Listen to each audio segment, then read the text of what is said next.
Baik, assalamualaikum warahmatullahi wabarakatuh. Hamdan syukran laka ya Allah, salatan wassalamu laka ya Rasulullah ba'du. Bagaimana ibu-ibu, bapak-bapak sekalian, sehat? Alhamdulillah. Mudah-mudahan semuanya sehat walafiat, selalu dalam ridho Allah Subhanahu wa taala. Baik, kita akan lanjutkan melalui pelajaran atau mata pelajaran ulumul Quran atau ilmu hadis. Berarti episode yang ketiga.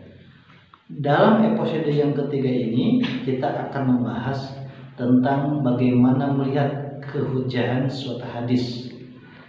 Hadis itu apakah bisa dipakai kekuatan, dipakai pedoman, atau dipakai satu sandaran hukum buat dalam ibadah syariah, gitu atau tidak. Maka dalam hal ini kita akan membahasnya. Ibu-ibu khususnya TK di Bandung Kulon, umumnya Bandung semuanya. Mari kita sama-sama menyimaknya. Baik, di sini sudah tulis masalah kehujahan hadis. Kehujahan hadis istilah juga ada yang namanya kualitas hadis. Hadis dilihat dari kualitasnya itu terbagi dua. Satu, ada yang namanya hadis makbul. Kedua, ada yang namanya hadis mardud.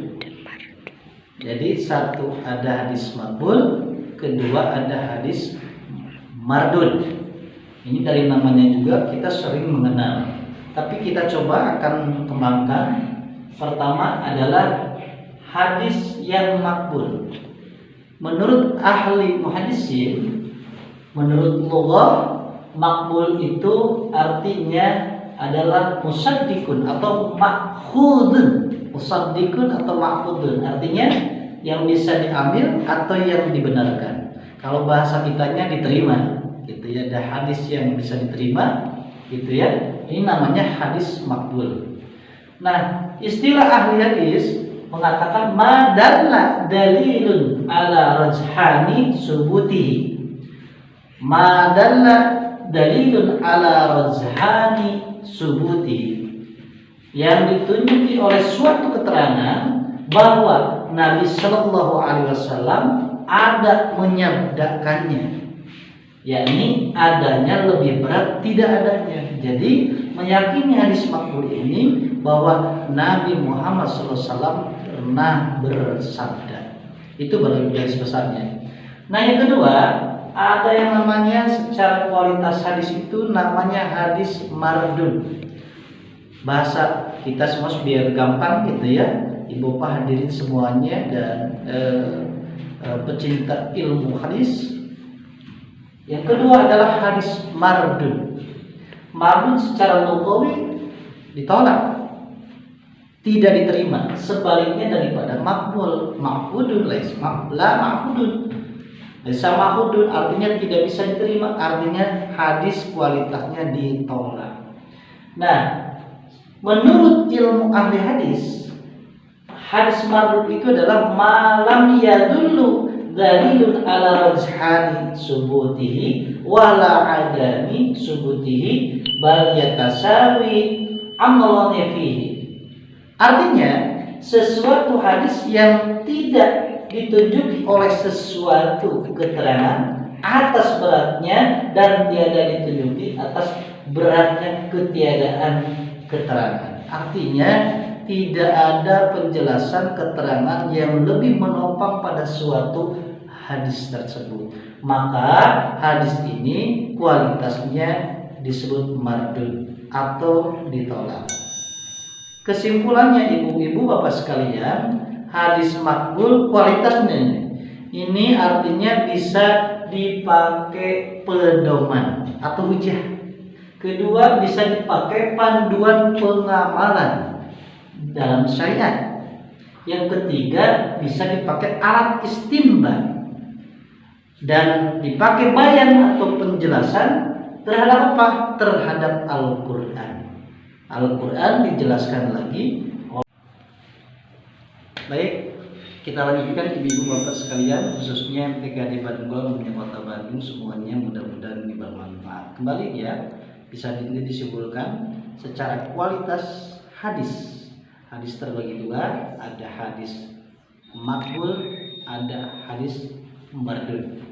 Nah, dari segi mardud dan makbul, hadis itu terbagi 3. Nah, ini pasti penasaran gitu ya. Satu, ada namanya hadis sahih. Kedua,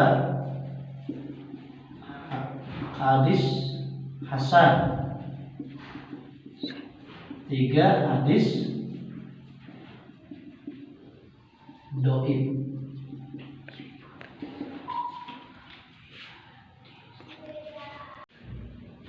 Ulangi. 1, ada namanya hadis sahih.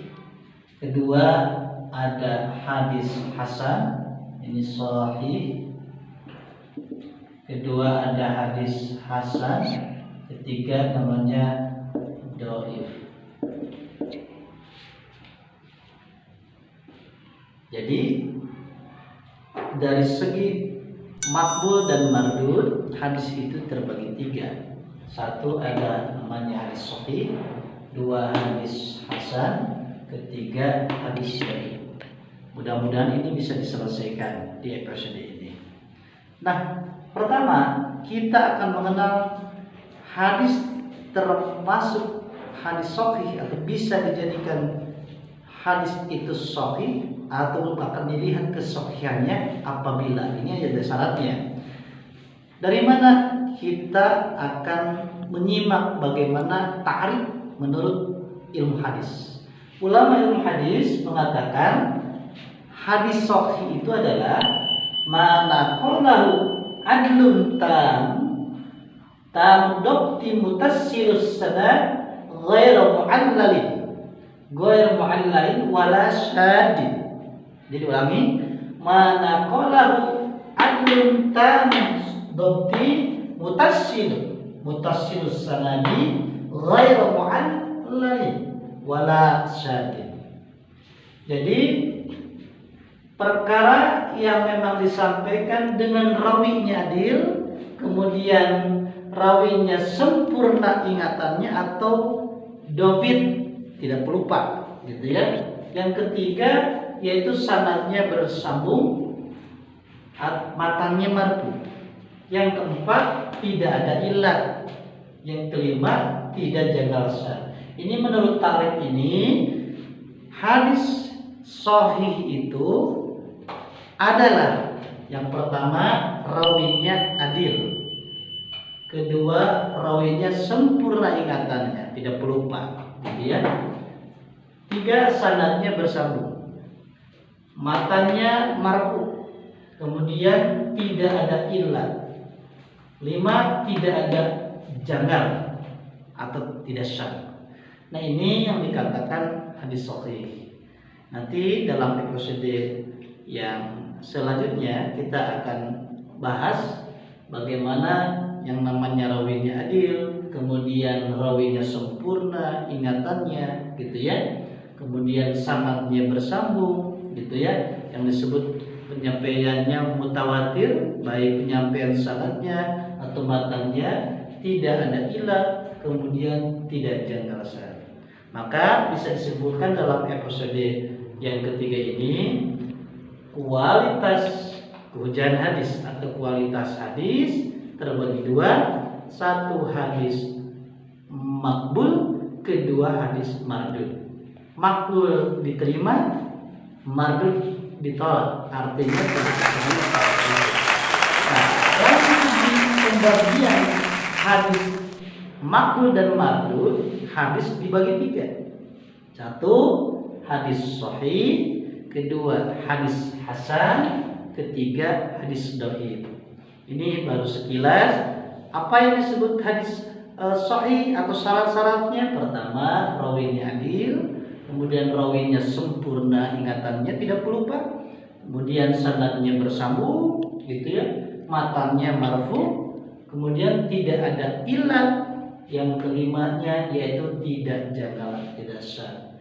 Itu baru hadis sahih. Nanti kita akan jelaskan lagi rawinya yang adil seperti apa. Minimal ibu-ibu bapak sekalian mengetahui hadis dari segi kehujahannya. Artinya nanti bisa dipakaikan pedoman untuk syariat dan bisa dipakai istinbat atau bayan Al-Quran.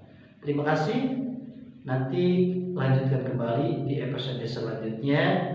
Mudah-mudahan bermanfaat. Sehat selalu semuanya, berada dalam ridha Allah Subhanahu wa taala. Sehat, jembar ilmu dan rezekinya berlimpah ruah, kemudian disertai dengan mudahnya kita menyerap ilmu pengetahuan termasuk ilmu hadis. Assalamualaikum warahmatullahi wabarakatuh.